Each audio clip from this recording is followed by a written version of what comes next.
I don't expect you to remember me. I wasn't a blonde then. But you did ask me out, and it broke my heart to say no. But I loved you too much. I couldn't bear to become just another notch in your bedpost. With your dating habits, I knew that even if I was lucky enough to get a regular spot on your rotating schedule, I would never have your undivided attention long enough for you to fall in love with me. I knew I had to do something to set myself apart. I knew I had to quit my job as your secretary and write an international bestseller, controversial enough to get the attention of a New York publisher, as well as no magazine, but insignificant enough that as long as I went unseen, no magazine's star journalist would refuse to do a cover story about it. I knew that every time we were supposed to meet, you would get distracted by one of your many girlfriends and stand me up, and this would give me a reason to fight with you over the phone and declare that I wouldn't meet with you for 100 years.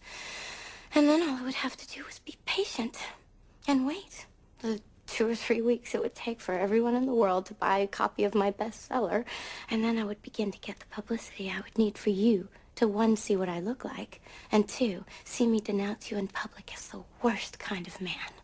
I knew that this would make you want to get even by writing one of your exposés. And in order to do that, you would have to go undercover, assume a false identity, and pretend to be the kind of man who would make the kind of girl I was pretending to be fall in love. And I knew that since I was pretending to be a girl who would have sex on the first date, you would have to pretend to be a man who wouldn't have sex for several dates.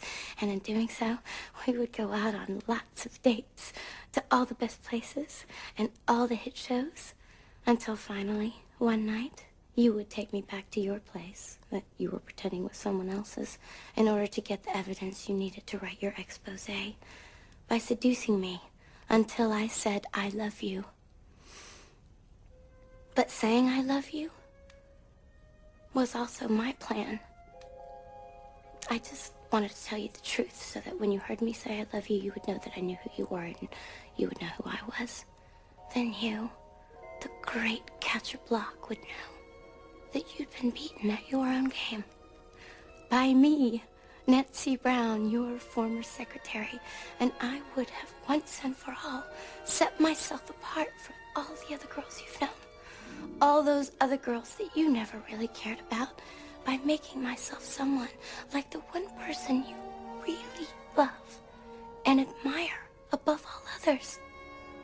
You. Welcome to WKRG from the Hellmouth.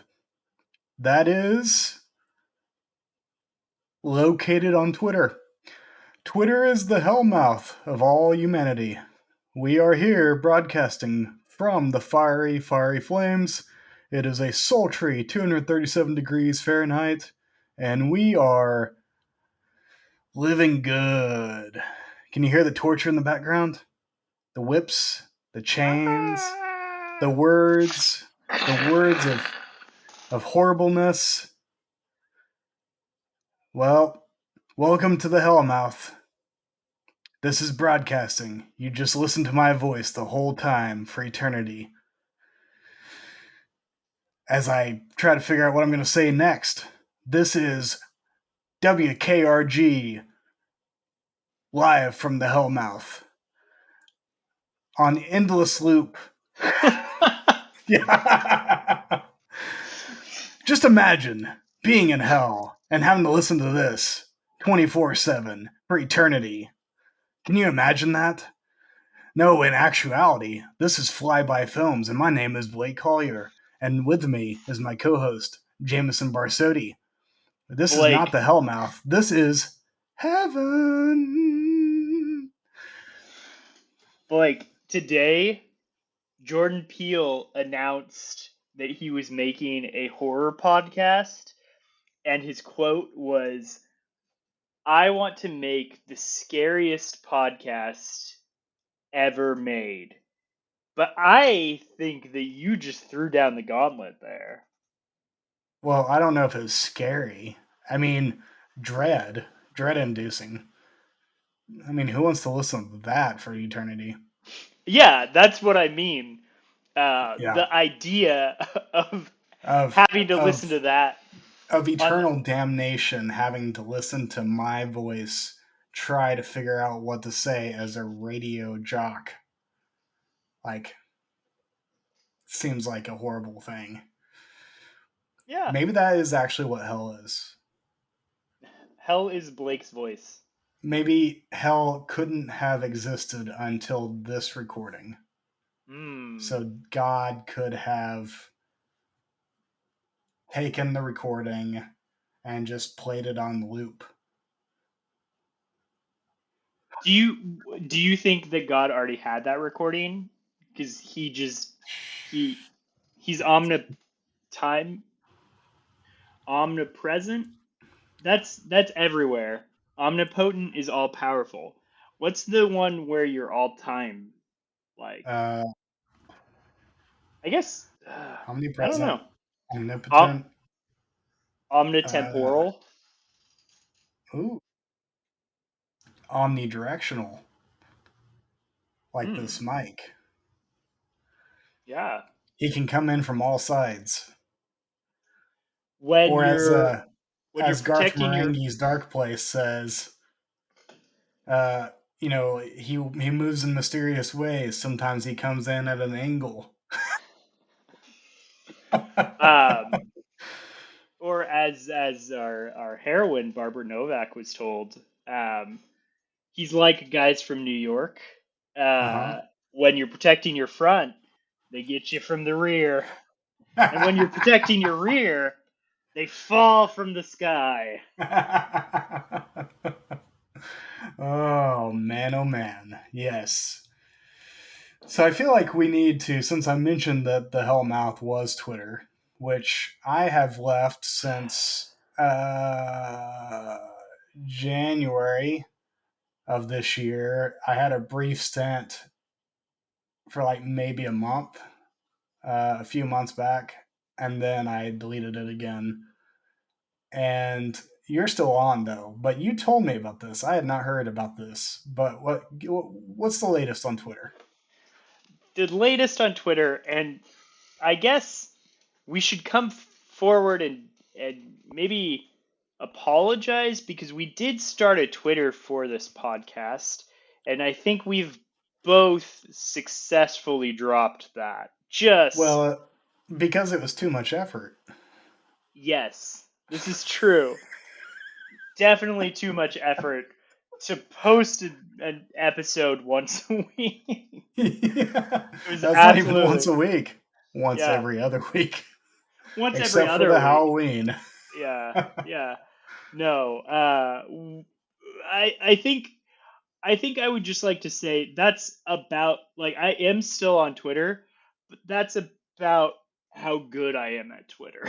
So I don't think that's a I don't think I'm a good tweeter. But I'm not I sure what it is to be good on Twitter though. oh Because yeah the second that you become a blue check mark, you become boring as fuck.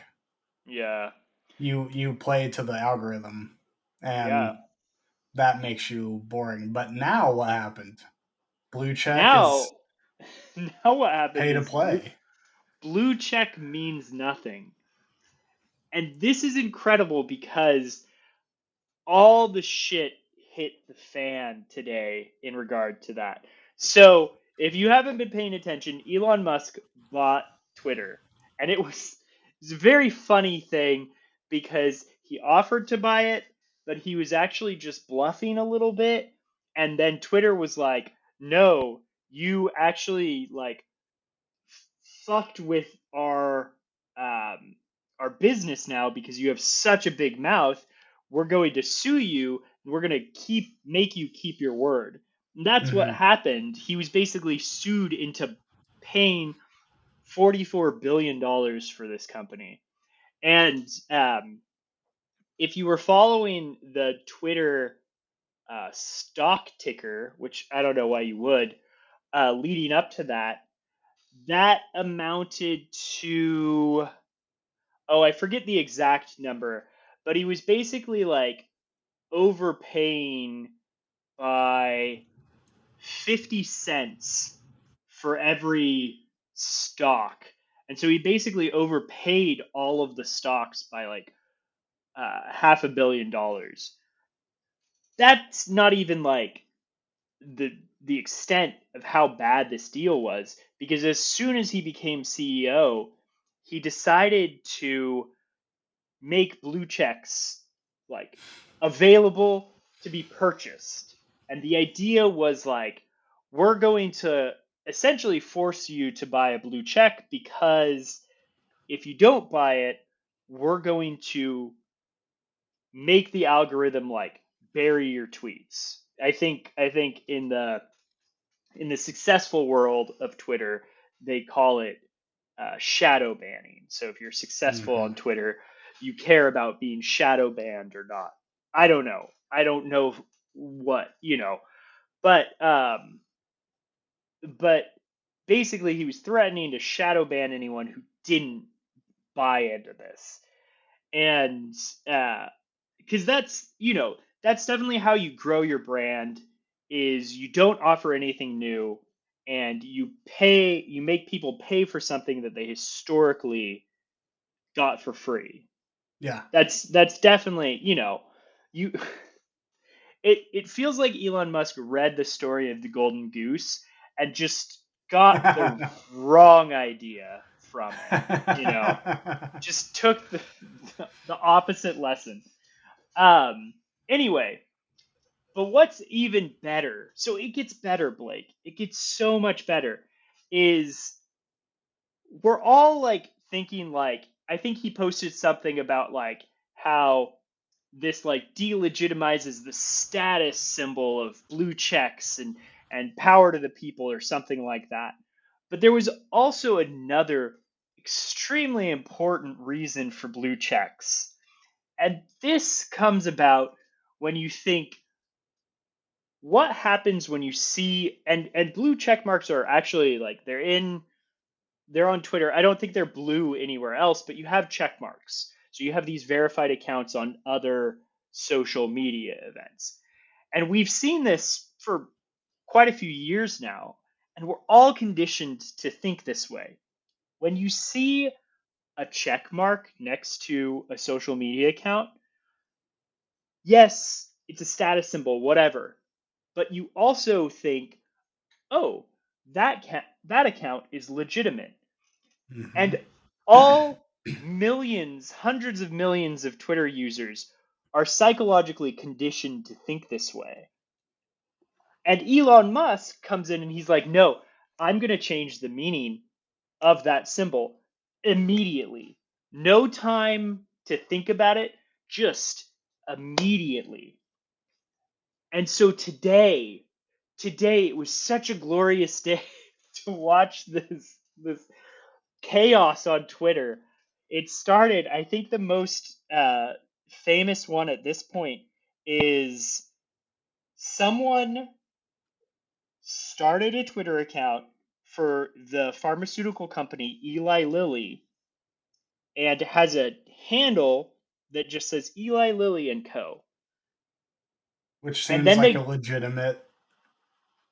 sure, yeah, and they have the same picture for the profile picture as the company Eli Lilly and Company.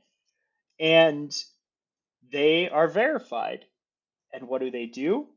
They post, we are excited to announce insulin is free now. And the internet goes wild and starts posting this and reposting this. This goes viral. Insulin is free now. That like that goes against every American capitalist ideal. Like, Yeah. Uh we pride ourselves in killing people instead of giving them huh. Yeah. uh, Yeah. free like pharmaceuticals. And so the actual company had to get on and say, we apologize to those who have been served a misleading message from a fake Lilly account. Our official Twitter account is Is at much worse. at LilyPad. Yeah, we're actually more terrible. And like, someone had to have that job basically like telling people like, no, you thought it was free, but it's not. And it doesn't end there. That's probably the most notable one. But someone had an account, King James. and their name, LeBron James. Verified. I'm officially requesting a trade. Thank you, Lakers Nation, for all your support through the years. On to bigger and better things. Going back Um, home. yeah, Yeah. someone with an account called Chiquita Brands and name Chiquita and then the Chiquita banana symbol. We've just overthrown the government of Brazil.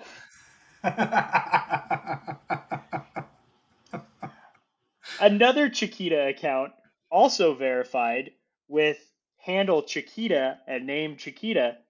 We apologize to those who have been served a misleading message from a fake Chiquita account. We have not overthrown a government since 1954. So another fake one, building on top of the fake one. But these, reminder to everyone, these are all verified accounts.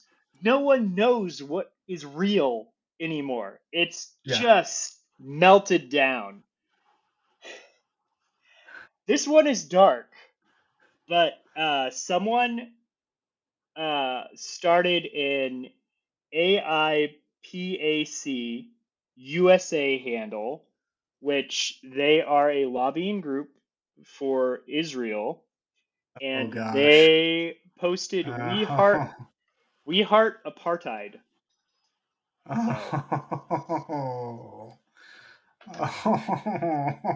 So Oh. Oh. those are, yeah, these are all verified accounts.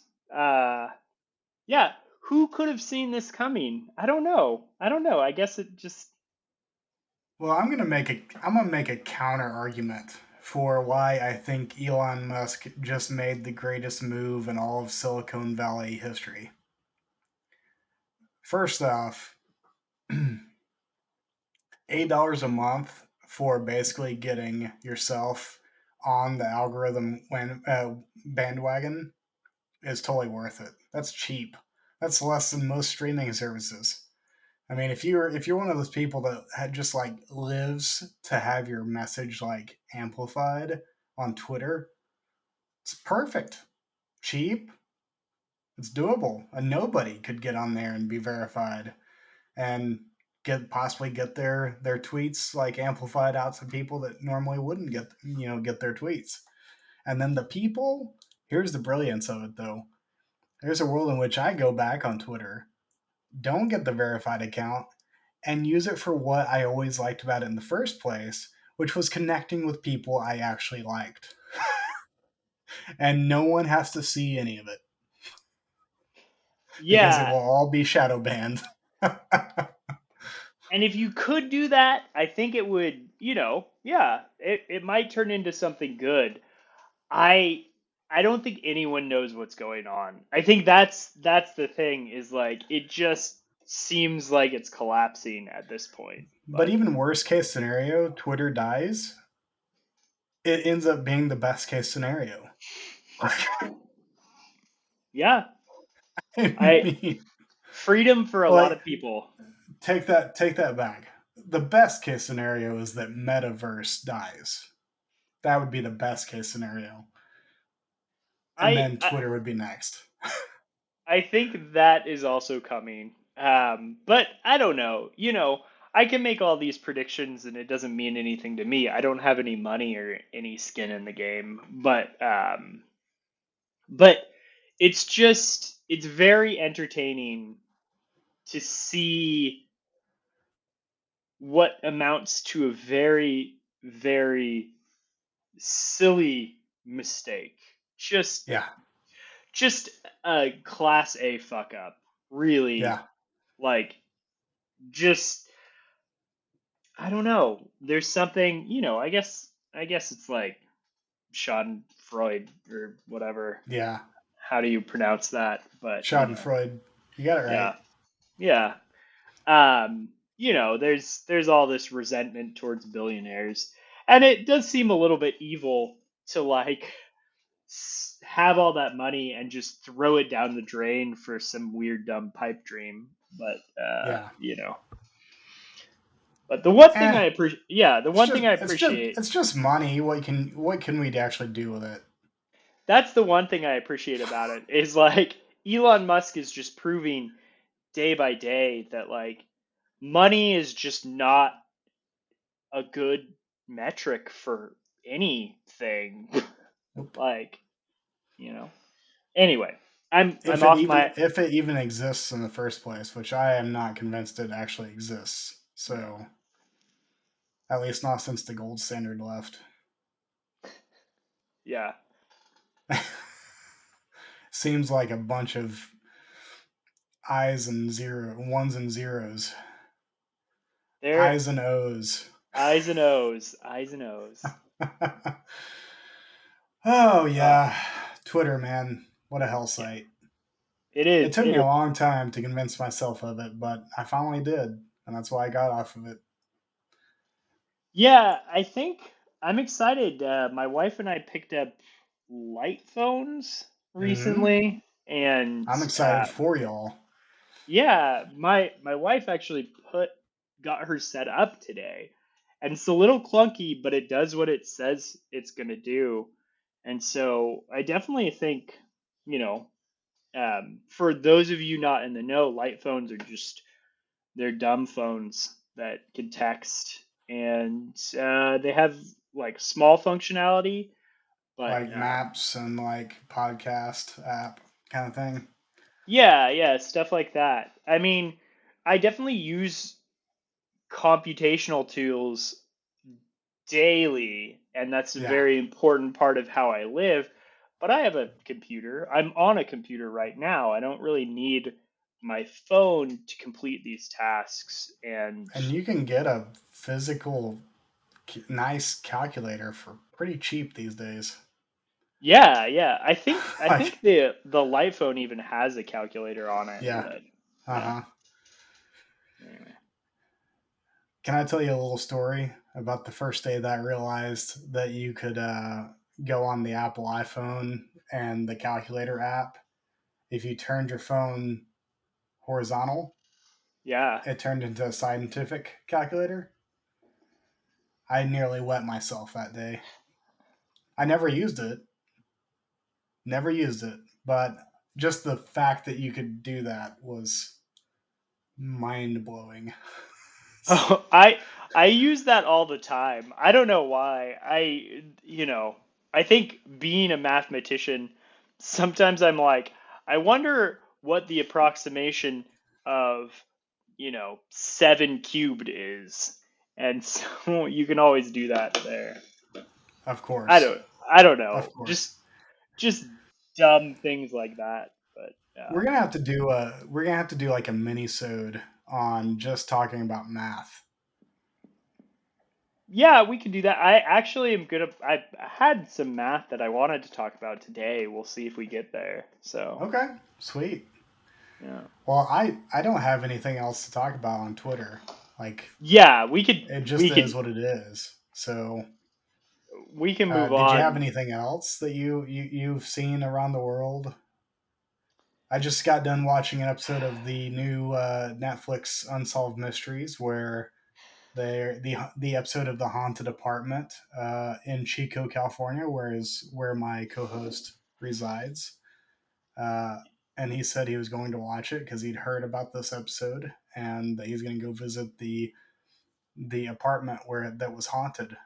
So we'll be getting a report back on that at some point, I'm sure. Yeah, do you remember where in Chico it was? Like, were there any I roads or don't think they something? really name it, but Hmm. something about like Meadow Garden or something apartment or so, it's apartment number 14. I just remember Okay. that. But Meadow Garden, maybe. or Hmm. something like that. Yeah, I don't know the exact name, but It might be the complex that my sister lives in. oh, that's funny. That would be pretty cool. But I remember hearing about this. This was on the local news. Was that it was on Unsolved Mysteries? But Oh, I haven't watched it yet. So I mean, it's fine. It's not the best episode. They've had much better episodes. did you watch Unsolved Mysteries as a kid? Oh With yeah, What Yeah, was it his used to name? scare the shit out of me. Robert Stack. Yeah, Robert Stack. Yeah. Yeah, they kept the music on the new one, Oh, good. That but is. there's no host. And they only do one story each episode. Who would you cast as the host, Blake? Oh, nowadays, hmm, Whew. This may be one of those I have to think on and report next time we record. Yeah, yeah. No, Because that's they would have to be an elder statesman of the acting community, because Robert Stack was already past his prime when he started doing Unsolved Mysteries. I'm just trying to think of someone that is in that same stage that's not still famous. Like, hmm. and no one's coming to mind off the top of my head. I feel like it's in the realm of Jeff Goldblum, but I feel like Jeff Goldblum would be too irreverent He'd for be too something like goofy. that. Yeah. Yeah, I'm yeah. not sure he could But keep a straight face. no. I I mean, it think would you be could entertaining as all get out, but I think he could keep a straight face. I couldn't keep a straight face watching yeah, him just try to keep a watching him. straight Yeah, face. that's true. That's true. That's a good Um, point. yeah. Uh, it would be weird. It'd be wacky, but I could see Christopher Walken. Yeah. Yeah. Definitely It'd be like weird. Yeah, yeah, somewhere in this range of, yeah. those types. There's a perfect like under, you know, undervalued actor who needs a comeback, Yeah, who's ready to be the host of I Unsolved would say Mysteries. I would say Tom Cruise, but he's too short. Yeah. Also, yeah, he's too weird. He definitely needs a comeback. He's not been doing much lately. Yeah, I don't So, think he wasn't in what's the any last movie big he was in? he Rain wasn't Man. it was yeah, it was like he was in that Kubrick film. Oh Um yeah, Eyes Wide Open, something like that. yeah. He Oh wasn't in a big movie in October and September, and I don't remember him being in a big movie in May. So, I don't know. yeah, yeah. I don't Def- think he's been in anything lately. Maybe they should tap him on the shoulder and see if he'll do it. yeah, I can't really remember the summer that much, but I'm gonna guess he wasn't in anything big then, Yeah, you know. exactly. Just by probabilities. Don't Uh, worry, folks. We recognize that we're just being silly, and that movie will never be covered because I have a feeling it's going to be always highly appraised.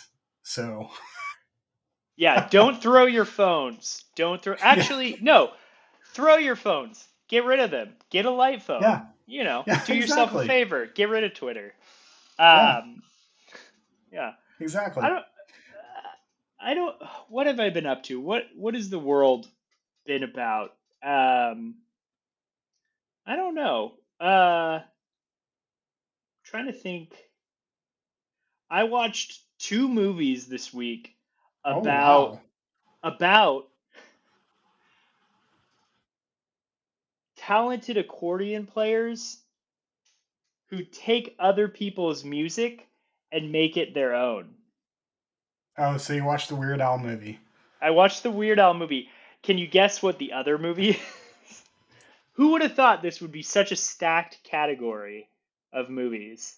I have Both no were idea. really good. Both were really good. So Really, you the got, Weird Al movie was good? yeah, it was really good. It was really good. Huh? Yeah. I wouldn't have Uh, guessed the it. the other movie is Tar, Oh, with huh? with Tilda Swinton. not Tilda Swinton, the other person who is very Tilda Swinton-y, um, Galadriel.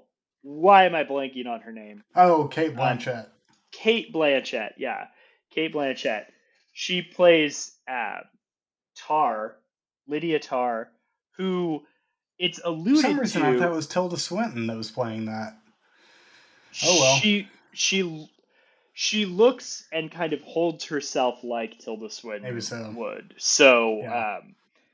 you know, but it's pretty good. And there's again, like she's a conductor, So she's conducting other people's music pretty frequently. Like she makes her own in Hmm. the movie, but she's a conductor, and so that's where the other people's music comes into play. And part of her backstory is that like one of her first instruments that she started playing was like an accordion or something like that. It's not really like harped on, no pun intended, but the accordion is there, and you know it's hinted at. And then obviously the Weird Al movie. It's about Weird Al. Yeah, that movie is great. It's very funny, Well, and I would have to be. I mean, yeah, you you can't do a Weird Al biopic and it not be funny. and and Weird Al wrote it too. Oh, So that's even better. Okay, that makes it more it, that I could see that being pretty fun. it has some street cred in that way. Okay, So nice. yeah. Yeah, I have not seen either of those. The only one I've seen this week is the one we're talking about tonight. But I will be going this weekend to see the Banshees of Isherin, or whatever it is. Uh, Isherin? Anyways, the new McDonough film with Colin Farrell and Brendan Gleeson, which having those two guys back in a film by a McDonough is, I mean, sign me up every single time. Yeah. You lucky bastard. You lucky bastard. I I keep looking to see if that's playing anywhere around me, and it's not. And it's not streaming anywhere. And Well, you should it, check now because it's on at the AMC here. I'll check. I'll check because more things have been coming to our like Yeah. Cinemark. We Uh have huh. we have two theaters in town. We have a Cinemark that's like a multiplex, and they actually ever since the pandemic, when there weren't big blockbusters and they were basically forced to play indie films, they've kind of kept that going a little bit where they'll have like an Good. indie film They've like they've been doing that at the AMC here too. I've been yeah. appreciating that. Yeah, but we also have a very indie theater called the Pageant in Chico. Um, Nice. that's where we went to see Tar uh, at, and that's a lot of fun. But they only have one movie every week, and it usually switches out, you know, every 2 weeks or so. So they have a Gotcha. much kind of slower rollout, Yeah. more methodical.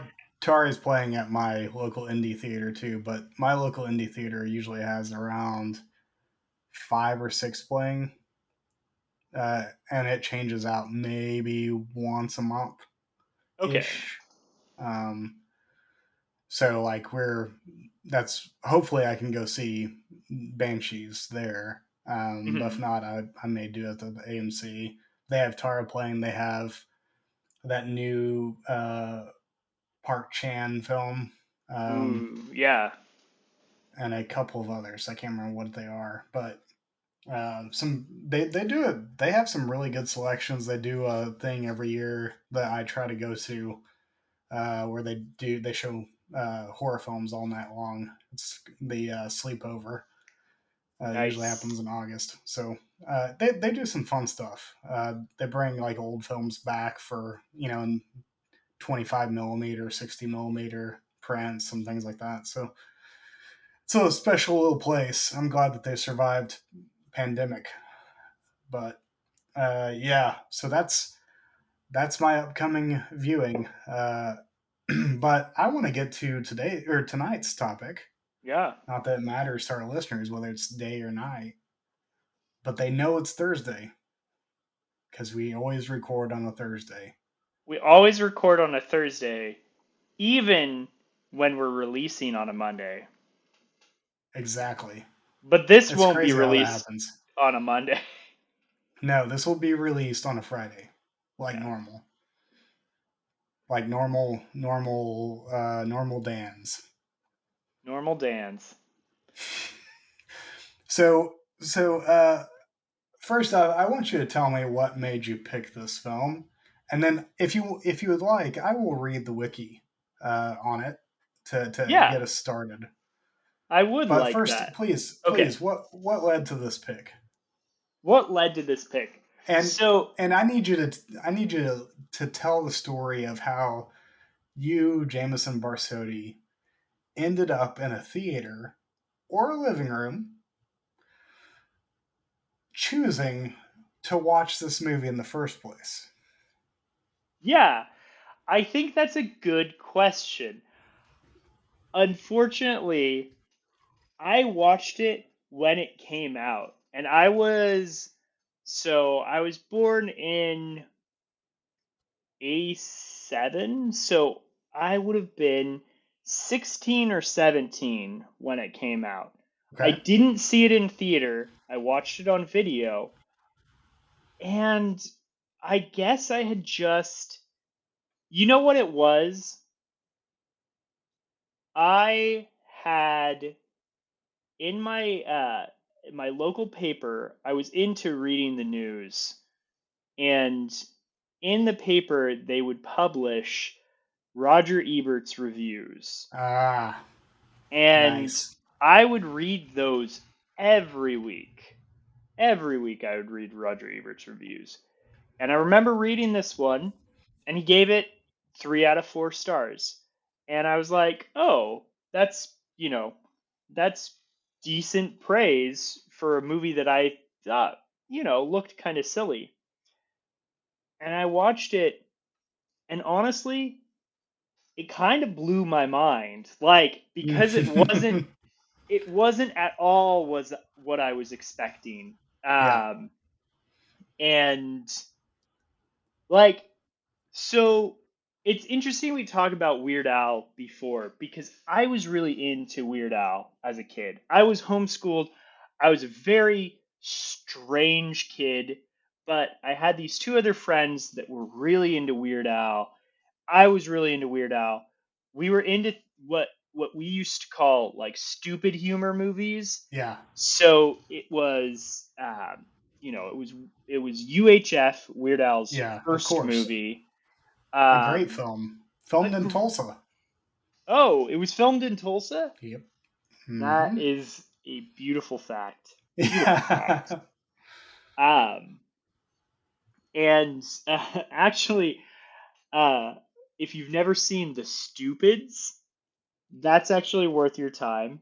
Tom Arnold's. Yeah, Tom Arnold. I don't think Yeah, I ever saw that because it looked a little too stupid.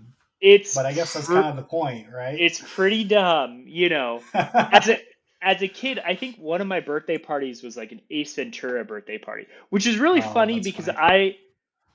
I was able to catch bits and pieces of Ace Ventura, but when I Mm-hmm. had that party, I was definitely not allowed to watch Ace Ventura. Ace Like, Ventura.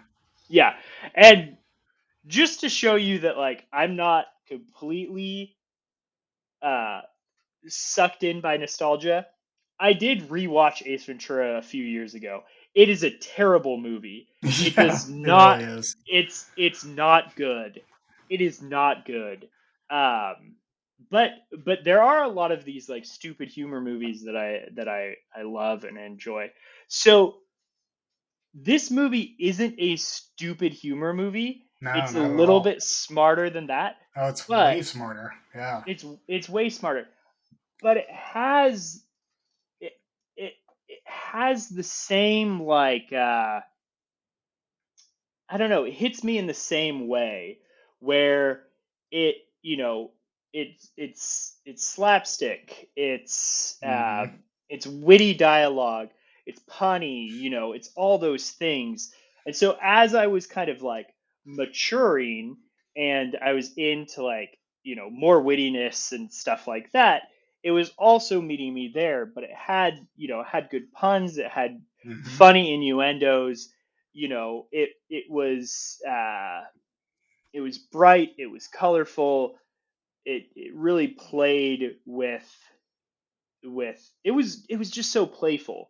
And I think that tickled me. Like, there Yeah.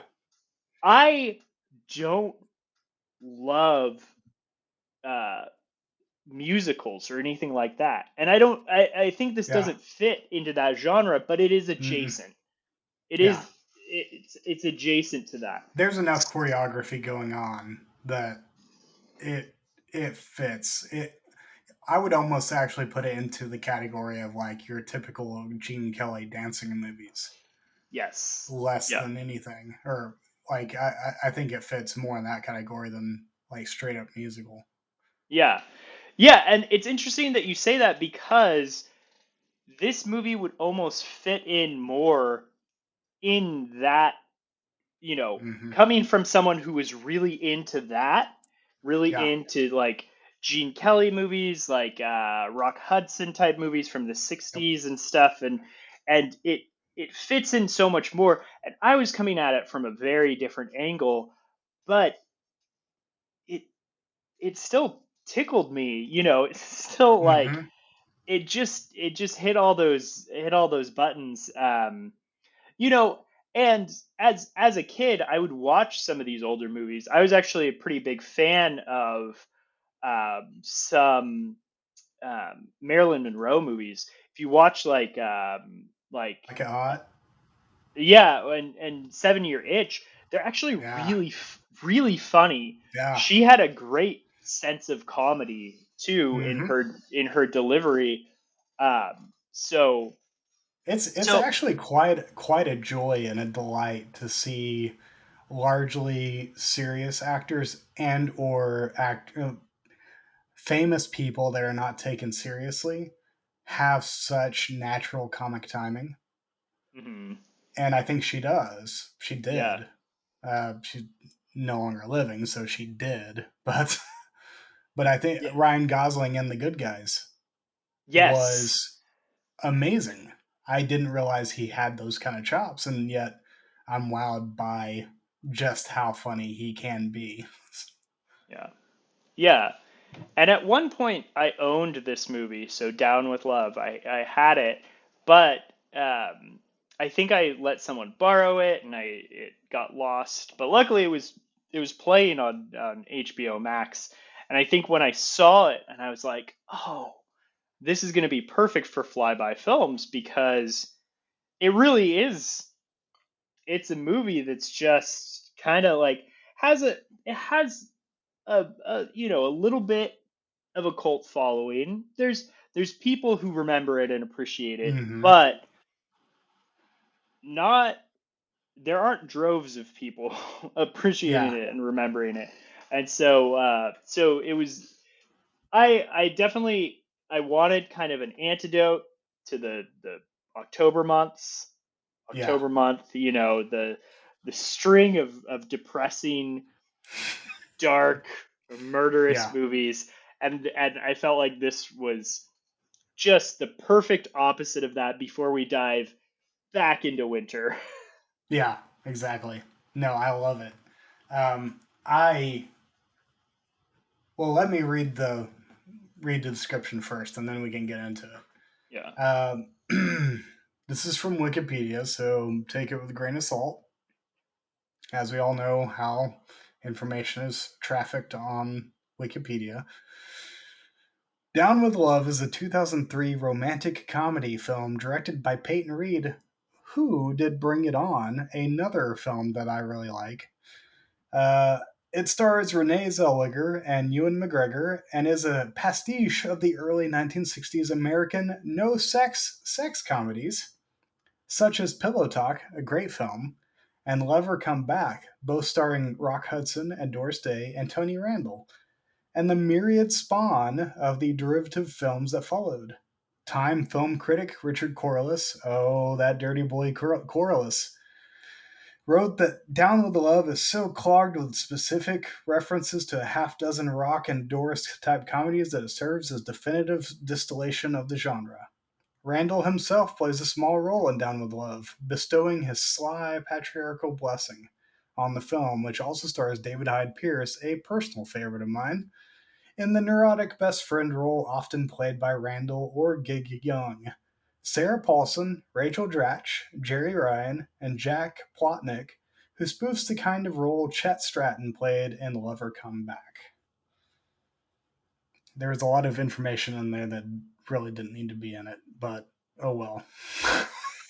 Yeah. Yeah. Yeah, this is I'm gonna give you a kind of a play by play of my viewing of this film. I watched this last night, which would be Wednesday night. Um, I will admit, when the intro came in, I was like, "What the fuck am I watching?" Because this is the worst animation like title Yeah. thing. Like I was like, I can't. I'm not sure I can do this. I don't know if I'm going to be able to make it through this because I'm already not a huge Renee Zellweger fan. She's Mhm. fine. She is what she is. She's super talented. There's no doubt about that. I've just never cared for her. Uh, and it's largely because I've never really cared for the movies she picks to do. Mhm. I love Ewan McGregor. I love David Hyde Pierce. I generally enjoy Sarah Paulson, although her tie to Ryan Murphy Ugh. constantly just angers me. Yeah. Um, and so, yeah, I started the movie off on a bad note with the intro. Uh, but it didn't take long for me to just fall. Uh, because I was like, oh, wow, this is this is this feels like it really does feel like a legitimate 1960s Mhm. Doris Day film. And Renee Zellweger, I would say this is her best acting, Yeah. hands Yeah. down. Like this is I liked her in this role. I thought she was amazing in it. Ewan McGregor, I mean, he's generally good, but he kind of like he's Ewan McGregor in it, and that's fine. But she stands out. Like the Yeah. way she just like winks at the camera without winking, it's just like I don't know how she does it, but man, I fell hard for the characters in this movie and the formula that they were playing with, and I did Mhm. not see how it was going to end. I did not see that coming from a mile away. I was Yeah. like, "Oh, okay, I see how this is going to go. This is," and they just kept going with it. Like they were just Yeah. kept going and going, and I was like, "Oh, okay, I like this. This is nice." Because all Yeah. those movies, it's all about this big plan to like get the girl or get the guy, and machinations like the Deus Ex Machina uh, element of these movies, and yet they're just like under subverting all those, but in a loving way. It's not mean spirited. Mhm. It's all due respect to those old films. Um, yeah, I loved everyone in this film. I I couldn't have. I adored it, and I'm so thankful you made me buy it and watch it. Yeah. Yeah. No, I'm so glad you liked it. And yeah, this movie I yeah, when I watched it I was like worried. I was like, does it still hold up? And it does. And it's just such a shame.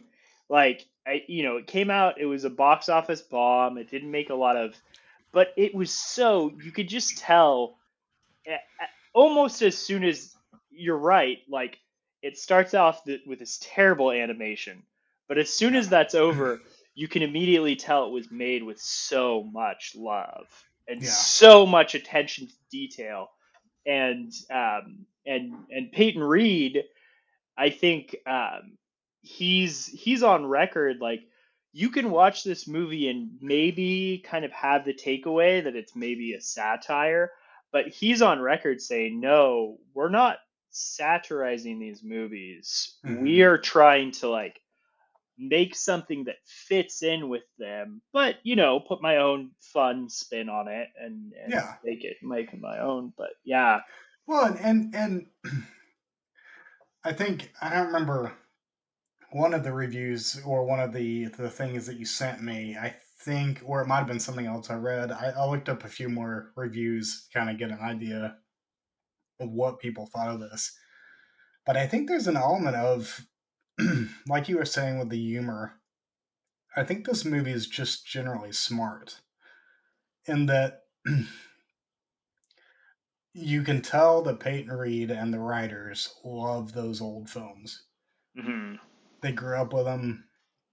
They adore the persona and the people that are Doris Day and Rock Hudson and Tony Randall. Like these are some of the greats. Um, but there is there's a dark undercurrent to those films, Hmm. and that is worth satirizing, or at least revealing in a loving way. And I think Yes. that's a really tight rope to walk, and I think they nail it. I think they're able to kind of dredge up the darkness that's hiding underneath those films, like the assumptions and the presumptions of gender roles and power dynamics and all sorts of things going on in those movies, and kind of flip them on their head. Um, but all doing it all while saying like, yeah, these movies are still great. Like Hmm. these aren't cancelable. Can't even say it. Like you can enjoy these movies and still recognize that yeah, they're not perfect. Thematically, Hmm. they're not perfect, but they're great. Like they're fun, and like the movie shows is that you can still be a feminist and fall in love with a man. They're not diametrically opposed. Yeah, yeah. I think you sent me a review that was like it maintains that core of of kind of a progressive feminism Yeah. while also kind of ending on a they happily ever after note. Yeah. It's still able to kind of recognize that it's there to be fun. Like, Hmm. and I think that's what I appreciate so much about this movie is we can talk all we want about how high-minded it is, how smart it is, but don't get the wrong idea that like this is a weighty film with so much Yeah. on No. its mind. Like this this is a fun film. This is something Yes. you can watch it, for a matinee. You can watch it with your friends. You can watch it alone. It's just so much fun. It is a joy. And I And it's think very that's funny. The dialogue is amazing. it's rapid fire. It's Yeah. rapid fire. And you brought up. I remember you bringing up Renee Zellweger and saying like this is her best performance. She give she gives this monologue at the end. Oh, it's so good. It's so good, and it's like 3 minutes straight of her telling the story and just nailing every turn, and you're just so Yep. sucked in. Um, yeah. Yeah, it had a similar quality to me. There's only one other film that I've been that taken in by a monologue, and it was this year's Pearl. Hmm. Yeah. Mia Goth gives like a 7 or 8 minute monologue and just nails it. Like you are waiting on her every last breath as she does this monologue, and it's just amazing. I love the fact that both of these can kind of they're doing double duty. Like they're not only bringing you into the character, but they're also giving you mental images of like their emotional state. Like you're trying to figure out like what is going on in here, like that's causing them to make these decisions. Um, I mean, it's stunning. I would say it's a show stopping moment in the movie. Mhm. Yeah. It's very good, very well written. Yeah. Um, and Ewan McGregor. I mean, all he had to do was be Ewan McGregor.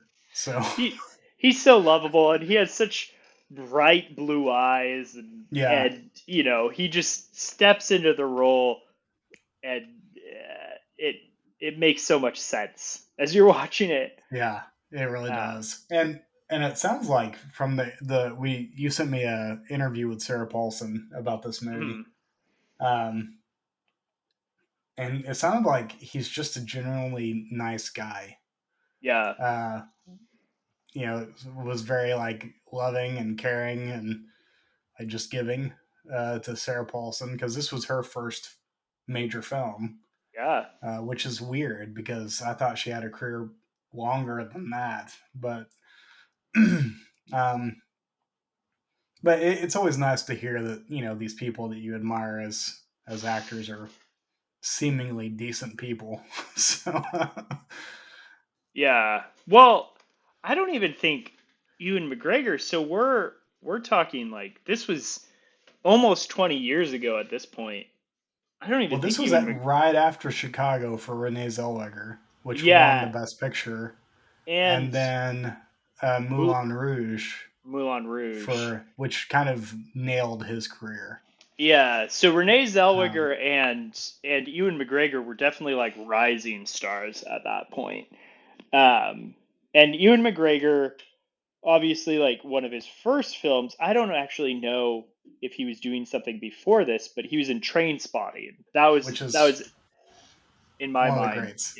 Yeah, yeah. But never want but to yeah, watch it again, but it's a great film. yeah. All I remember is the toilet scene. Oh gosh, yeah, yeah. Yeah. But Yeah. yeah, but yeah, it was Sarah Paulson's kind of first film, and I also share. I feel like we should definitely bring Ryan Murphy down a peg. I also share that kind of Yeah. disgust for that. It's kind of unfortunate that she's been tied to so much American Horror Story, which Yeah. is just a terrible show. Just a Yeah. terrible show.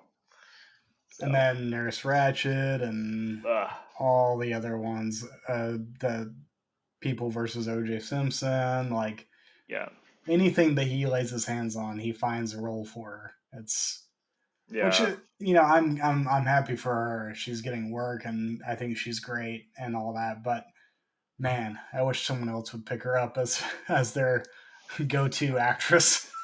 yeah, yeah. I think I agree. I think she's so talented. Did you ever see? She was in this movie called Blue Jay with Mark Duplass. It's basically her and Mark Duplass, and I think it was directed by Mark Duplass too. Okay. It's really good. It's really good. I think it was on. I think it may have been a Netflix production and came out a few years ago. I generally But like Duplass yeah, movies, so I yeah, would probably like it. yeah. I recommend it. But yeah, and Yeah. I feel like we should definitely mention. Oh, I do want to say, Oh, reading that. it's gonna be more if you're going in the direction I think you're going, it's gonna be more than a mention. Okay, yeah. So before we get there, um, I want to go back to that interview. So I did send you an interview with Sarah Paulson.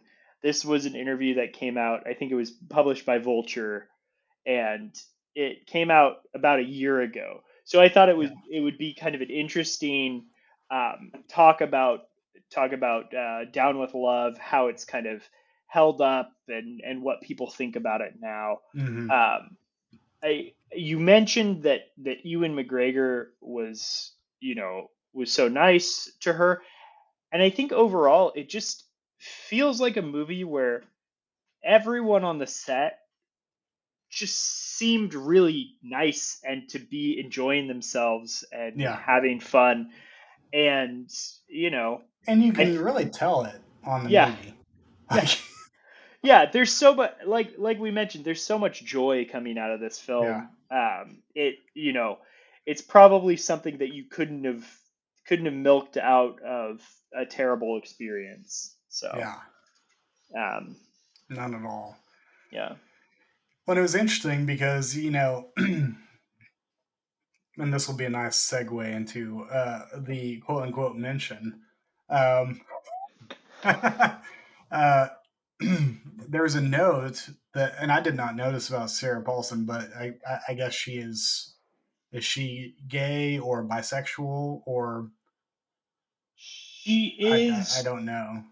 I don't. It mentioned her going on a, basically being interested in women or going on a date with a woman. But also the fact that David Hyde Pierce, who played the Ewan McGregor's sidekick, Mhm, um, this movie came out right before he came out of the closet, mhm, which he had been a long running actor on the TV show Frasier. mhm, Um, so there's this interesting kind of tie to the fact that Rock Hudson, mhm. one of the great leading men of early, Hollywood, was gay, Yeah. and largely people didn't know until uh, you know later on, and I remember my own grandmother and my dad being kind of somewhat disgusted by finding that out, and so I was like, that's an interesting, like, just not coincidence, because I think there's something there, but also just this interesting little side note, extra textual It element it going on there. almost has some like spiritual significance to it, It right? really Like does, yeah. that like these two characters and also like Sarah Paulson and David Hyde Pierce, Hmm. they're kind of a couple, in the Yeah, movie too. They're this side couple. And yeah, so Sarah Paulson is, I think she's married um she's in a lesbian relationship. I don't know if that's like, I don't know if that means she's a lesbian or gotcha. bi, but yeah.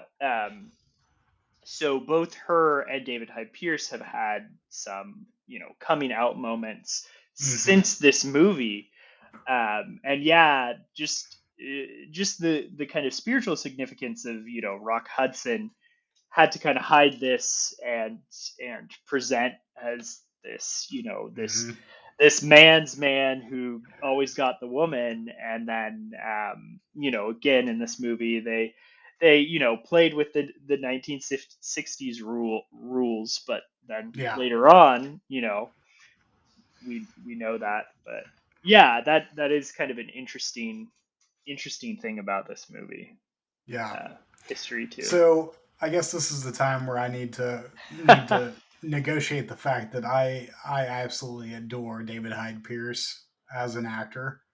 Uh, I am a Frasier fanatic. I've watched through the show completely twice. Probably will do it again before I die, if I Hmm. had to guess. um, to this day, whether I agree with his politics or whatever, I still love Kelsey Grammer. I love John Mahoney. I love all those people. Whenever I see them, I automatically light up, because it reminds me of my teen days where uh, I would we had a Thursday night dinner that would always happen at my grandmother's house, and part of the routine would be to have dinner, and then we'd watch Frasier, and then whatever show that was on at the time right after Frasier, and then we'd watch ER. So that was Hmm. like the thing we would do on Thursday nights, and so I was in love with Frasier. I was in love with Daphne, one of the main characters, the quote unquote maid caretaker for Father Crane, So and can I interject? When you say I was in love with Frasier, and then you say I was in love with Daphne, is it a different type of love or same type of love? I was in love with the TV show Frasier. Okay. I was in love with Daphne as a woman. Okay. I just uh, wanted to clarify because it was the yeah, yeah. I same mean, word. don't get me wrong. I think Kelsey Grammer is a good-looking man, or at least he Yeah. was Yeah. back in the day. It's a unique look, but I think he's a good-looking man. Um, but yes, I was in love with Daphne, and whatever love a teenager could, forge for a TV character. Um, And so that automatically meant that I was a fan of Niles Crane because he was pining after Daphne the whole show. And actually, the show takes a massive dip in quality once they become a couple. Mm. Because I think that that relationship throughout the show is what kind of makes the show work. It's The and it's not tension. off. It's not on again, off again like Friends, like Rachel and what's his name, um, Ross. Ross. Yeah, it's not Ross and Rachel. Like there was a never on again. It was always off again. Always something that would get in the way. Always something that would cause issues. Hmm. Until it happened and it worked out. And then the show's quality, not bad, but it wasn't great. So, um, yeah, I adore the show. I think it's one of the great spinoffs. It was a spinoff of Cheers, and Yeah. um, yeah, I could talk forever about my adoration of the show, but especially because of Niles Crane, he's no one plays neurotic better than David Hyde Pierce. It's he nails it. It And almost he, makes me think that he probably is in real life. oh, yeah. I mean, he nails it in this movie too. Oh, easily, yeah. Like, and it's not, it's not like, oh, I've seen him play Niles Crane before. I'm bored Yeah. of it already. He is always entertaining. Yes. And actually, like, he has great physical comedy too. Oh I yeah. I'm not Yeah. so I'm not a Frasier watcher. I just haven't gotten around to it. I don't know if Hmm. I ever will. But I don't know if that show involved so much physical comedy, but I do know that he has this show stealing scene in the middle of this movie where Hmm. so he and Ewan McGregor's character are setting up for dates with the two ladies. So Ewan McGregor's character is having a date with Renee Zellweger. Um, uh, David Hyde Pierce's character is having a date with Sarah Paulson's character, and for some reason, Ewan McGregor he's trying to be this like this down home country boy, Hmm. um, but he has this crazy apartment full of like Rube Goldberg machines and Yeah. all that stuff. And so he's like, "Oh, I can't bring I can't pretend to be this person and bring Renee Zellweger's character here. She's going to see right through me." So Yeah. he gets the great idea to switch apartments. And David Hyde Pierce's character is, unsure, but Ewan McGregor is so convincing, so he convinces him to do it. And you just have this wonderful, wonderful scene where David Hyde Pierce he doesn't know what the hell is going on at all in the He's trying to apartment. find the bar. He's trying to find the bar, you know, he doesn't even think to like put away pictures of Ewan McGregor's character's parents. And so Sarah Paulson's like, "Oh, are these your parents?" And he's like, "No, those are Catcher's parents." And he says it without like skipping a beat because he's in somewhere else. And she's like, "What the hell do you have another man's parents' pictures here for? Like, what, And he tries to like figure things out, and he puts on some music. It's way too loud, and he just like he nearly jumps out of his seat. I don't even know how you have such physical reaction, and then like the music player starts throwing vinyls at them for some Yeah. reason, and he's just reacting in the most perfect ways, and it just looks so natural, and to be able to like embody how insane that situation would be and react to it is such a talent, honestly. Yeah. Well, and he I believe he's a Broadway guy.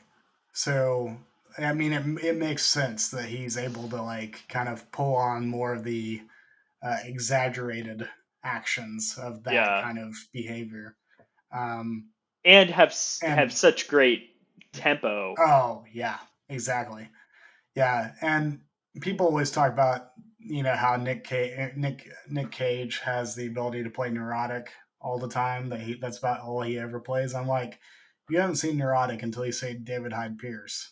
there's there's no one that does it better. Well, yeah, I feel like Nick Cage is like surreal neurotic. Like, Yes, yeah, he's very much surreal. Yeah, you recognize that something is wrong with that person, and he wears that on his sleeve. Whereas David Hyde Pierce, I feel like I know that guy, but also he's neurotic. yeah, exactly. Exactly. So to save our listeners from, ongoing gushing, that is the end of my Frasier slash David Hyde Pierce rant. Um, I told Jameson that he has to cut me off if I go too long because I can go on tangents with Frasier. So Like, have you ever been to Seattle? I actually have. So the only music festival I ever went to was outside of Seattle. It was at the Hmm. Sasquatch Music Festival. Oh, Back in nice. 2011, Modest Mouse was headlining along with the Decemberists. Very cool. Both very good shows. Matter of fact, Really? is sealed the deal for me liking both of those bands forever and ever. So That's interesting. I've never seen Decemberists live. I love Modest Mouse, but adore what? Modest Mouse. But Yeah. one of the worst shows I've ever been to was Modest Mouse playing right here in Chico at the Senator Oh, Theater. really? Yeah, it How long was. ago was this? Uh, I can tell you, it was in 2009, Okay. and it was the date where my wife and I had our first kiss. Oh. And not only was Modest Mouse terrible, but so was our first kiss. I Um, don't know too many first kiss that were great. yeah. Well, you know, um, yeah. I think it was fine. It obviously ended up fine.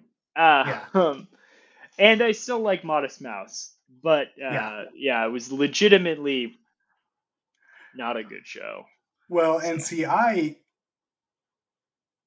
think I was perhaps it might not have actually been a good show, like in the broader sense of like good live music, but I had never seen a band like that play live with a singer who just progressively got drunker and angrier as the set went on, and how that like veered into the music, and I was like, I don't know what this is, but I'm enthralled. Like somehow this guy is literally at this point clearly drunk off his ass, and he's still nailing all these lyrics, and I'm like, I don't know, am I is anyone else seeing this? uh yeah, and it probably helped that the Decemberists had Sarah Watkins playing with them that show. Sarah okay. Watkins from Nickel Creek fame, Yeah. um, one of the great violinists, fiddlers, as I say. So yeah, it was a great show. I saw Flogging Molly and a few other bands. I saw Foster the People before they were Oh, big. nice. Their most famous song, "Pumped Up Kicks," Yeah. had just come out whenever I saw them play live, and they're good live. They're a fun band to watch. I actually like their stuff generally. So yeah, I saw a lot of good bands there. That was a fun festival. A Yeah. lot of really high people, but Yeah. So you're in the Pacific Northwest. So yeah, that's gonna be the thing. So you flew into Seattle and No, oh, no, so I had a good friend of mine from college, mm-hmm, and then another set of friends of ours during college. They didn't go to college with us, but they were college adjacent friends, mm-hmm, and they all lived in DFW, Dallas yeah. Fort Worth, and they drove to Amarillo to pick me up, and then we drove all the way out to Bakersfield through Las Vegas, through the desert, all that stuff, straight up through Oregon, all the way to Seattle. And then we went to the music festival, and then we flew back home from there. Wait, did you leave the car?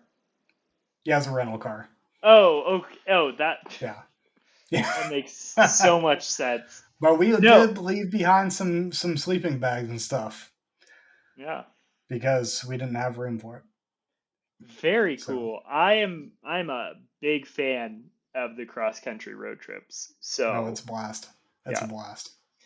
Uh, I'll give you extra points if you can tell me what is the most famous band from Bakersfield. Most famous band from Bakersfield. I know this isn't right, but I want to say Social Distortion. No, that's not right. Worse. Much worse than Whoa, that. whoa, what worse? I love Social Distortion. What are you No, no, talking no. about? Yeah. The band, the real band Oh, is much worse. Yeah. oh, gotcha. Okay, all right. I was about to say, I was like, how dare you? No, no, no. Social D, they get cred. Yeah, I think Social Distortion is Southern California, but it's like more southern. gotcha. Uh, Okay. yeah, no. Bakersfield is famous for being the home of corn. Uh, Oh, yeah, that's unfortunate. yeah. Well, yeah. It's what I think of whenever anyone says Bakersfield. Weirdly, yeah. I've got a So good friend who lives in Bakersfield. And she's probably the only good thing about that place, from what I could tell. We passed through it. I was like, oh, this is what this looks like. Okay, let's keep going. Yeah. So, you know what I have well, to say? Down with love. down with love, but up with down with love. That's fascinating. I'm actually okay with love. I'm down with love, but Well, I'm down with love too. I'm also down with love. I'm down with your being down with love. I'm down with all that. Uh, Yeah, yeah. I'm I'm happy with this film.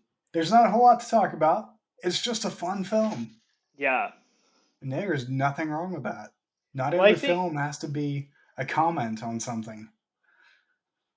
yeah, I think this is one of those films where it could use like maybe I want it to be rediscovered because I want more people to appreciate it, but I don't want a million think pieces on it.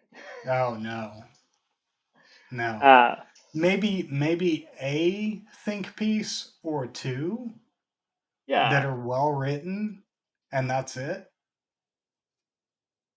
yeah. That's about all I could ask for, really. Maybe one of these days I'll write it. I don't know. Up with Blake? I need to, yeah. I need to think on it a little more. I feel like you said you were going to ask me about my favorite innuendo. Oh yeah. Okay. Blake, what is your favorite innuendo? It's the one that sticks in my mind. There's at first, like the first 20 minutes or so, I was like, I don't think I've caught any yet. So maybe these are like smarter than I am as far as the innuendo that goes. And then after that, I was like, oh, it's like coming every like 5 minutes. I was like, oh, okay, cool. But I think the one that stands out the most and was the longest running, at least in my memory, it's the longest running one, is the sock innuendo, where they're talking about Ewan McGregor's sock length. Like he's Oh, got the new socks that have the lycra that like holds without the garters, yeah. and David Hyde Pierce is just looking at these socks and he's like, "How tall is it? Or how long are they?" Blah blah How long? blah. And the secretary for Catcher is listening over the telecom, and she's hearing this completely out of context, but she's hearing them discuss socks, but she thinks that they're talking about their dicks. And so, like, how high, like, how long is that? That's about 16 inches. And, like, you just see the look on her face. It's just like, it's, and then, like, it's going on, like, continuing with the like, the jokes, the one liners, and knowing what they're talking about. It's very cleverly done. I love how clever their innuendos are. Hmm. Uh, like they're still, schoolboy giggling fun, but you knowing the context in which they're speaking and how it's tied to the time period, like like the socks, the garters, this is Hmm. what people used to wear to hold their socks up. So if they, put one leg over the other leg, their skin wouldn't show under their pant leg, things like that. Like it's very much tied to a culture, and it's in a weird way. It's a comment on the culture, Yeah. um, but they put these funny dick jokes right in the middle of it, and it's hilarious. So that's the one that has stuck with me the most. And it's because it just goes on, and eventually it has the receptionist pass out Yeah. from being just amazed by the size of these penises. So, Cat Catcher, you've gone through another one, yeah, exactly, exactly. less than a week. Oh, Um, yeah, he's what is it? He's like, yeah. Can you imagine a 16 inch? Like it fits so nicely, and I've got two of them. oh yeah, I've got two of them. Oh God, Yeah, it almost borders on like body horror. What must be yeah, going through this person's mind? exactly. The secretary's mind, who's just like listening in.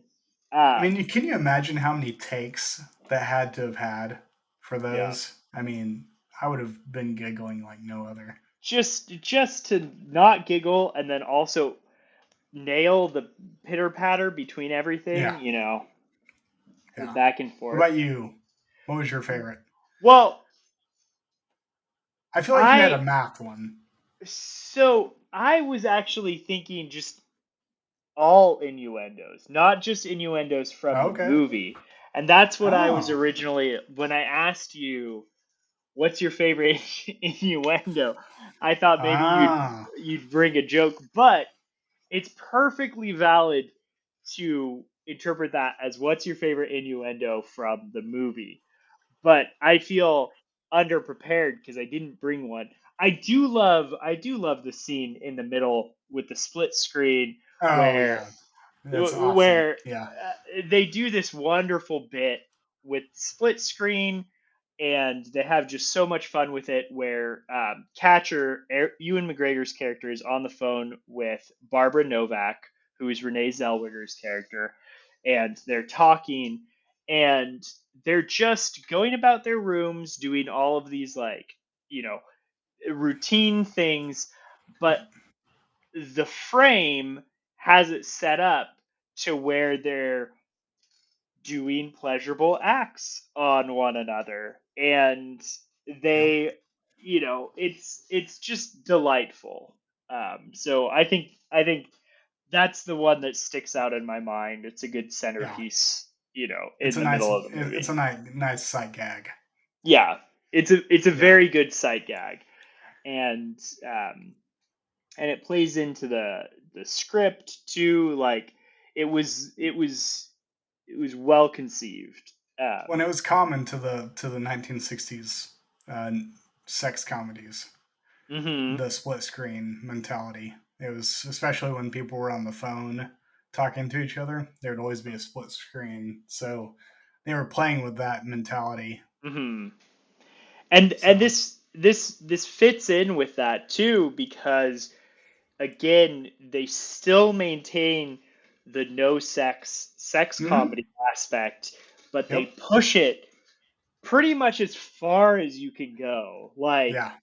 it's it's phone sex like you've never seen it before. Yeah. Exactly. um, but yeah, so if you're not interested in the movie, hopefully that is what gets you interested in the movie. Um, So tell me about this mathematical thing. I need to yeah, know. I was gonna talk about this. Let me see if I have time. I mean, we do have Oh, time. you've got time. We're Yeah, already running way less than what we normally do. yeah. So I want to start out by saying that I am not a geometer. I am an algebraist. So I'm a little bit outside of my specialty, but there's pardon me, I did take a class, and we talked about this once. There's a very famous theorem in geometry called the Hairy Ball theorem, and this makes me laugh like I'm in middle school every time I think about it. Um, and I can give a quick explanation of it, but it is literally about balls and hair on those balls. um, and that is kind of the wonder about it. So mathematicians get in their little gags every once in a Yeah. while. Yeah. Um, but the idea behind the Harry Ball theorem is, and it actually says something kind of interesting. Uh, Imagine, so for starters, imagine you have like a circle, right? Just a Mm-hmm. circle. We're not talking about a ball at this point, just kind of a circle. And then imagine you have a bunch of hairs kind of coming out of it, pointing outside of Mm-hmm. it. Um, you could think of them as like little arrows coming out if you want to draw out a circle and then put little arrows. Now, suppose you wanted to comb these hairs down without any cowlicks, right? If it's just a circle, you can do that. All you would have to do is choose some sort of direction, clockwise or Mm-hmm. counterclockwise, and take your comb and just go all around it, and you can lay all those hairs down nicely. No cowlicks, Yep. nothing sticking up. I already Uh, see where you're going with this. yeah. Now go into the next dimension. So you kind of have to envision a circle in a two-dimensional plane. Now go into the next dimension. You're in a three-dimensional plane, but you have a sphere. So think of a globe or something Mm-hmm. like that. Do the same thing. Put a bunch of hairs sticking out of it and ask the same question. Can I take a comb and comb down all of the hairs so that they're flat and there are no cowlicks? You could try all you want, but mathematically, there's going to be at least one cowlick somewhere. Yep. Um, and this is the Harry Ball theorem. Now, if you look it up, it's going to say something slightly different. It's going to talk about vector fields and continuity and all that. But that's basically what it's saying is you can't Yeah. you can't comb a ball.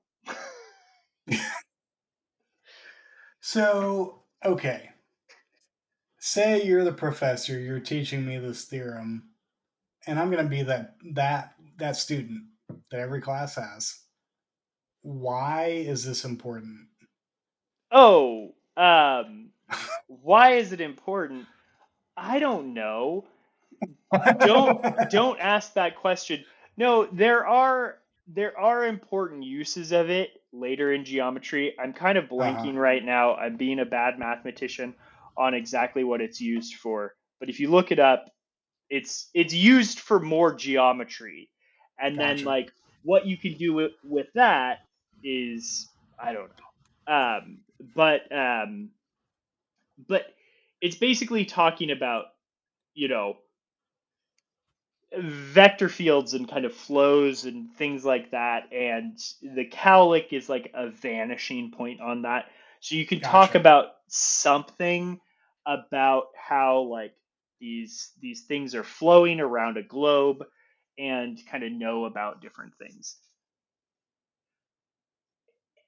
It's it's always frustrating to a mathematician when you ask them what is this used for, because they most of the time just do math for math's sake. So it's kind of like Mm, asking a novelist, like, well, what's the point of your story? Or what am I supposed to, gotcha. what's the Yeah. message? And sometimes there is a message. Sometimes math was discovered for a specific thing, but But often it's better when it doesn't have a message. it's better when the message is left unsaid too, Yeah. because art speaks in different ways to people. Yeah. And I would say kind of the same about math and kind of discovery of mathematics too. So that's the thing. And actually it gets kind of crazier too. There is a generalization of the Hairy ball theorem. Those are kind of the cases that like matter. But What? A if you generalization of it? yeah, if you think about a circle, Mm-hmm. this is essentially a one-dimensional like Yeah. spherical object, because it's basically like if you take like a line segment and you bend it in. Line segments are one-dimensional. And then a sphere, if we're just like thinking of kind of the outer shell, don't think of it as like filled in, it's just like a balloon. Mm-hmm. Um, that's a two-dimensional thing. It's kind of like you take a plane and you fold it in and you make this kind of balloon type thing. So the first example, the circle, is sometimes called a one-dimensional sphere in math.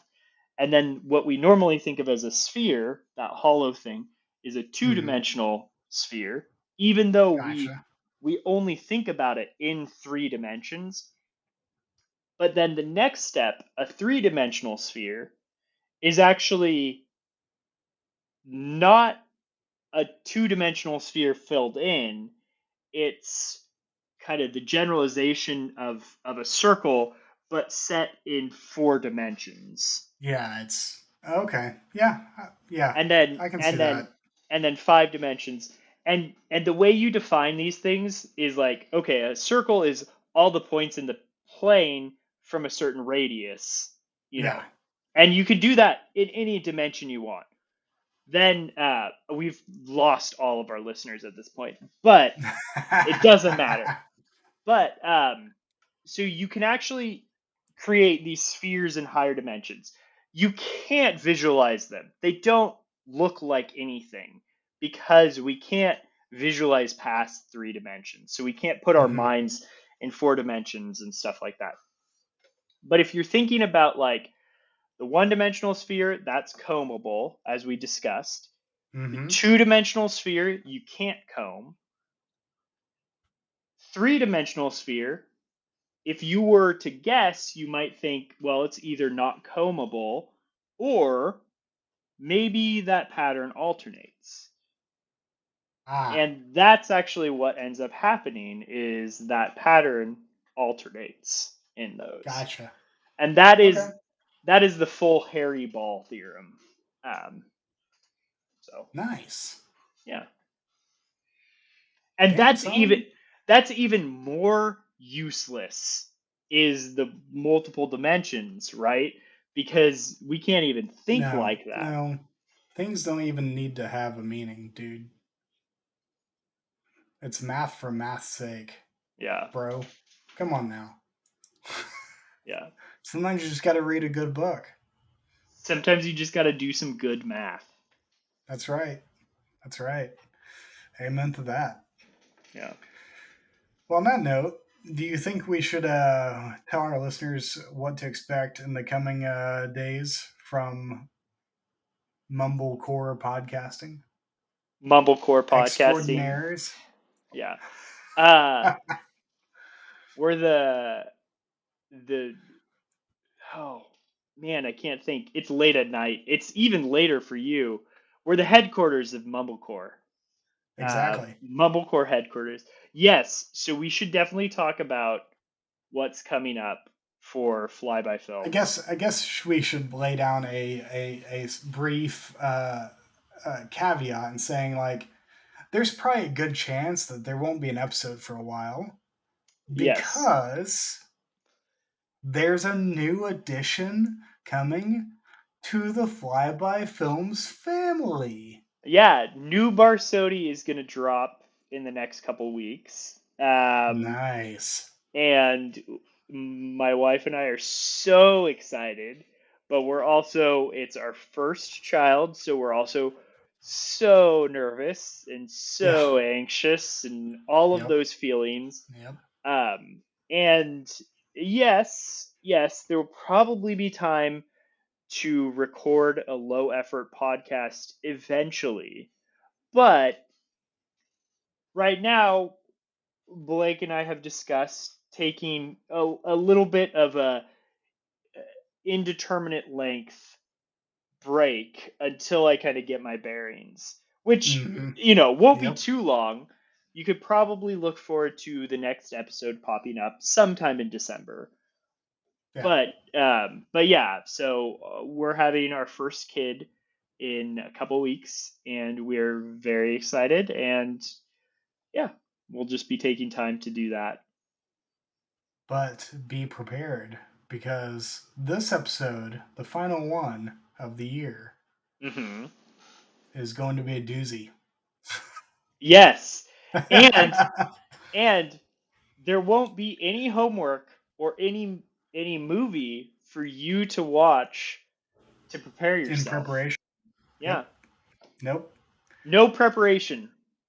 I feel like we shouldn't give any more than that because I really think to say much more than that is to give away really exciting ideas that we haven't fully formed yet, but we have thoughts. We have thoughts and we have ideas, and once those coalesce into the shape of a probably rather lengthy episode, it's going to be great. Yeah, so you can look forward to an end of the year Flyby Films episode that Yes. it'll drop sometime in the second half of December. Um, Worst case scenario, beginning of January, yeah, somewhere around there. yeah, and I guess it'll put like a bow on the first season of Flyby Films or something like Yep. that. And Yep. but we will be continuing after that, and then well, I guess we have to get through this episode, which might be kind of brutal, um, Yeah. before we commit to continuing the podcast. Yeah. Um, if that doesn't get you excited about it, I don't know. I don't know what will. Um, Yeah. but yeah, I think what Blake said was that we don't actually have solidified ideas. We have a lot of fun, exciting ideas, but we don't know how it's all going to work. So Yeah. we probably shouldn't say more until maybe until we write that down, and maybe we'll record like a mini sode to you know to tide Or we'll people over. each record individual minisodes, or who knows? Yeah, Yeah, there might be stuff that drops along the way, but yeah, don't expect us to be gone for long. We'll be back. We'll have a we'll make it worth your time. yeah. So Well, that's all I got. All right. Is that all you got? I think Uh, this will officially be the shortest of our regular episodes if we yeah. stop right now. If we stop now. But do we want to? I'm good stopping now. I'm not gonna Yeah, I talk. am too. I'll let you talk more about Hellmouth stuff if you want. Uh, nah, I'm just gonna let it be. Let it be, let it be, let it be, let it be. Speaking words of wisdom, let it be.